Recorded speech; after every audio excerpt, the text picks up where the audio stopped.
This is a delphinium hybrid, and it is a member of the Ranunculaceae.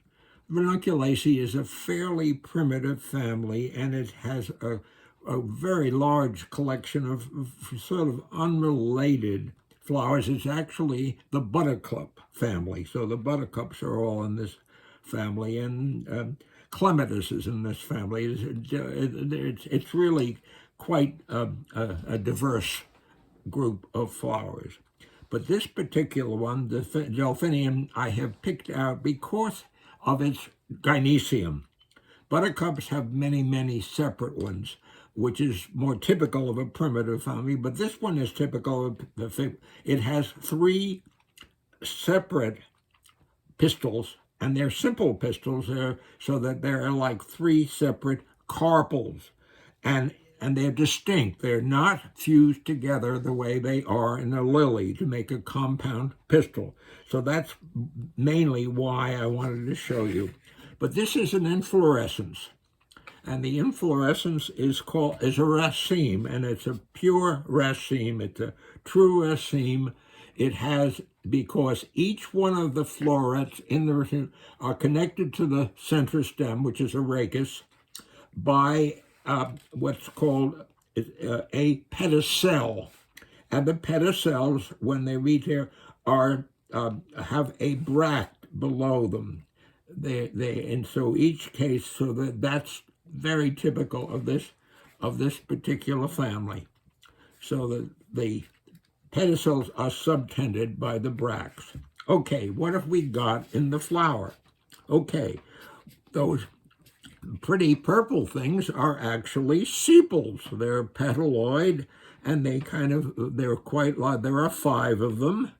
There's one, and maybe I should kind of talk about it with this guy here, and we can look at an individual flower this way. First of all, can you see there is that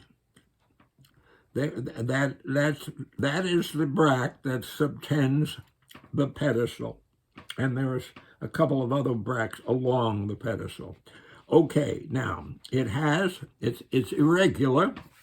It has the upper sepal has a spur, and a very definite one. Look at that. Here's the upper sepal, and there's the spur. Can you see that? And then there are 2 side sepals, and then 2 lower ones that can overlap. So there are five sepals, but there are only 4 petals.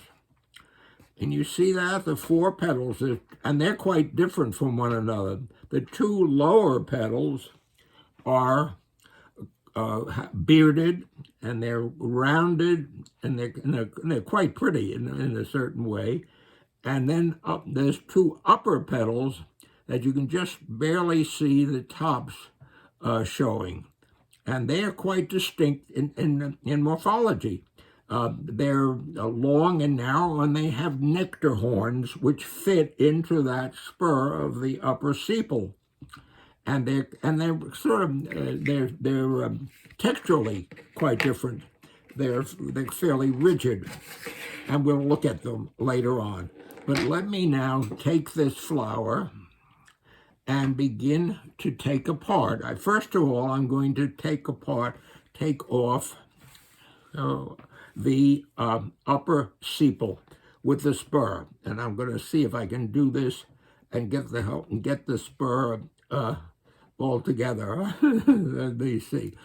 Okay, see it? And here it is. I'm getting it from the bottom, and there they are. Look at those nectar horns there. They are distinct. There's 2 of them. You can see there. You can see the 2, and that's purpley part. That's the actual nectar corn. They make the nectar that they leave into the spur, and that's what attracts the pollinator. Okay, so those are the 2 upper petals. I'm going to take off the rest of the calyx, Oops, I took off the stem. I didn't mean to do that, but that's all right. We'll be able to see what we've got there. Now, if you look underneath here, you can see that these are the filaments, and there's many. See, that guy is a kind of a kind of a hybrid thing, one of those things. But you can see that there are many sepals, stamens. Okay, and I'm going to take off the petals for you. And I haven't got anything to hold on to, which is not so great. But here's the upper petal coming off. There it goes. Here is, that was a lower petal. Yeah, that'll be all right. There's an upper petal. And you can see how different they are. I'm going to show them to you later on. I just want to get you a sense of what's here. Okay, I'm going to hold this. There goes another one. And then finally, this is the final a lower petal. So now all you have is the androecium showing, okay, with many, there we go, with many separate stamens, okay? And I'm going to try to get rid of those. Get rid of them, okay? Because when I get rid of them, you will begin to see the pistils, the gynoecium that they have surrounded. Can you begin to see that? Okay, I'm going to, all right, well, I'm not going to do it because I've actually got one to show you that I've already kind of taken apart. So over here, if you can see this, and this one I've left the pedicel on. Okay, where am I? Okay, can you see this? Okay, was the floret. There's the pedicel. There's the subtending bract. There's some other bracts over here, probably right here. You can see another one, I think. And then here are the three carpels. I don't want to. I just want to keep it to someplace where you can see it pretty clearly.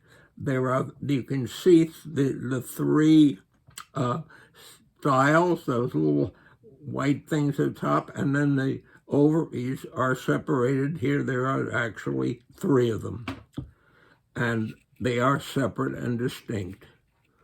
And there's a few bracts in there, but they are 3 separate pistils, 3 separate carpels. And then just to show you here are the upper petals with their long nectar horns. These are the 2 lower petals, and you can sort of can I show you? Can you see the lighter area has the beard, the bearded. So that gives you a really, I think, a pretty good sense of what that delphinium is all about. And that's a member of Ranunculaceae.